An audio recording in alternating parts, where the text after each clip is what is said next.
بہت سے لوگوں کا یہ سوال ہوتا ہے کہ آیا ثواب والے روزے، نوافلی روزے، مستحب روزوں میں 10 محرم کا روزہ بھی شامل ہوتا ہے؟ تو یہاں پہ بہت سے مولوی حضرات اور بہت سے دوسرے حضرات اس چیز کا بیان دیتے ہیں کہ 10 محرم الحرام کے روزے کی فضیلت، 10 محرم الحرام میں روزہ رکھنے کا یہ ثواب ہے، وہ ثواب ہے۔ بے شک روزہ ایک مشقت والی عبادت ہے اور اللہ رب ذوالجلال کی طرف سے اس کا بڑا ثواب ہے، لیکن کچھ روزے اللہ پاک نے حرام کیے، کچھ روزے رسول خدا کی طرف سے اللہ کے دین میں حرام قرار دیے، جس طرح کے عیدین کے روزے، عید الفطر کا روزہ حرام قرار دیا، عید الاضحیٰ کا روزہ حرام قرار دیا۔ کیوں حرام قرار دیا؟ کیونکہ اللہ پاک نے اس دن خوشی کا اظہار کرنے کے لیے انسانوں کو انعام کے طور پہ عید عطا کی ہے، تو اس دن کھانا پینا چاہیے اور ایک دوسرے کو دعوت میں شامل کرنا چاہیے۔ لیکن انہی روزوں میں ایک روزہ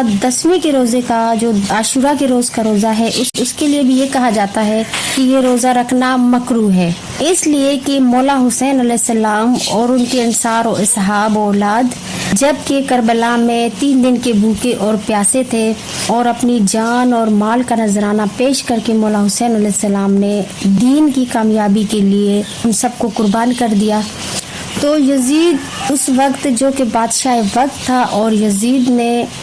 مولا حسین علیہ السلام کے سر قلم کرنے کو اپنی جیت کا اعلان سمجھا تھا، اور کئی ایک روایات میں اس چیز کا ذکر ملتا ہے کہ یزید کی ماں نے منت کے طور پہ اس روزے کا کہا تھا کہ میرا بیٹا یزید حسین کا سر قلم کر لے گا اور میرے بیٹے کو حسین کے مقابلے میں جیت ہو جائے گی، لعنت اللہ علی الکاذبین، تو اس کی خوشی میں 10ویں کا روزہ رکھوں گی۔ جبکہ 9 محرم کو مولا حسین علیہ السلام کی اصحاب و انصار و اولاد کربلا کے دشت میں اکیلے اور پیاسے تھے، اور 10 محرم کو علل اعلان یزید نے جب کہہ دیا کہ مولا حسین علیہ السلام 9 محرم تک یہی پیغام دیتے رہے کہ میں رسول کا نواسا ہوں، مجھے پہچانو، اور مولا حسین علیہ السلام کے اس اعلان سے یہ مقصد نہیں تھا کہ مولا حسین علیہ السلام کو اپنی جان پیاری تھی، بلکہ مولا حسین علیہ السلام یہ چاہتے تھے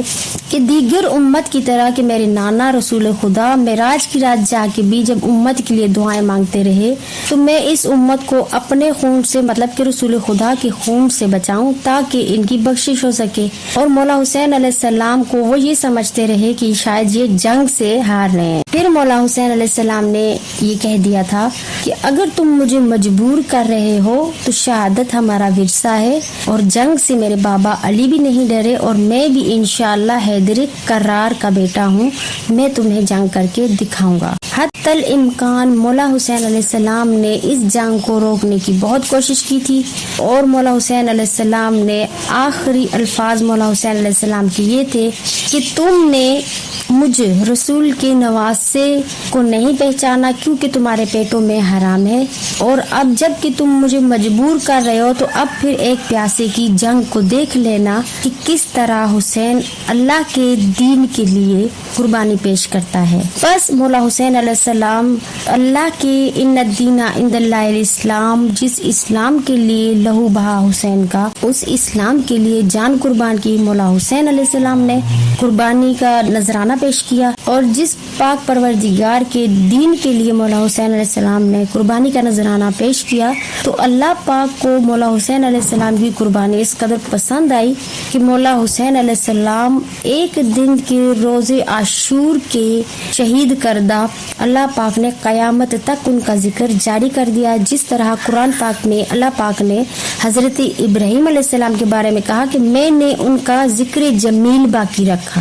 تو بالکل اسی طرح مولا حسین علیہ السلام کا بھی ذکر جمیل قیامت تک باقی جاری و ساری ہے، جو اللہ کی نظر میں جیت ہے، اور ان کی نظر میں مولا حسین علیہ السلام کا سر قلم کر دینا ان کی شکست تصور کیا جا رہا تھا۔ تو اسی جیت کی خوشی میں یزید کی ماں نے 10ویں کے روز روزہ رکھا تھا، حالانکہ 10ویں کے روز روزہ نہیں ہوتا، فاقہ ہوتا ہے۔ عصر کی اذان کے ٹائم تک بی بی زینب اور تمام بیویوں کو پانی نہیں ملا تھا، سب شہید ہو چکے تھے۔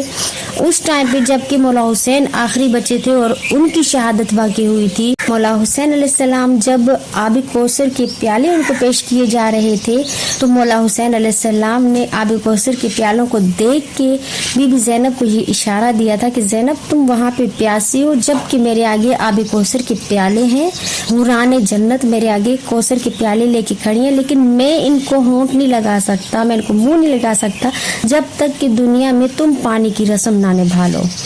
بہرحال بی بی زینب کی یہ روایات بہت سی پیش کی جاتی ہیں اور بہت سے طریقے سے ان کو بیان کیا گیا ہے علماء حضرات نے۔ یہاں پہ صرف اتنا بتایا جا رہا ہے کہ عصر کے ٹائم پہ شہادت مولا حسین علیہ السلام کے وقت بی بی زینب نے رسمن پانی کا پیالہ ہونٹوں کی طرف بڑھایا تھا، اسی کی یاد میں روزہ نہیں فاقہ ہوتا ہے۔ روزہ وہ ہوتا ہے جو مغرب کی اذان کے ساتھ افطار کیا جاتا ہے، اور فاقہ 10ویں کے روز کا وہ ہوتا ہے کہ آپ سحری کے ٹائم پہ کھا پی لیں اور پھر تمام دن عزاداری کے ساتھ نماز و عبادت کے ساتھ عصر کے ٹائم تک کچھ نہ کھائیں پیئیں، اور پھر بی بی زینب کی سنت نبھاتے ہوئے عصر کے ٹائم پہ آپ اپنے فاقے کو توڑیں، اسے کہا جاتا ہے 10ویں کا فاقہ۔ بہرحال کسی بھی حدیث رسول خدا میں، کسی بھی حدیث صحابہ میں 10ویں کا روزہ کہیں بھی ہم نے نہ پڑھا ہے نہ سنا، نہ کسی عالم حضرات نے 10ویں کا روزہ فضیلت قرار دی ہے۔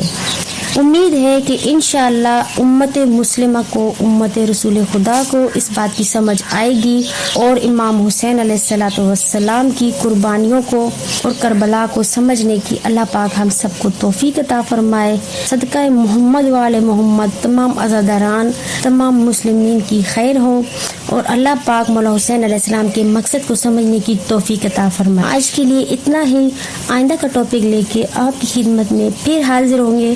تب تک کے لیے اللہ حافظ۔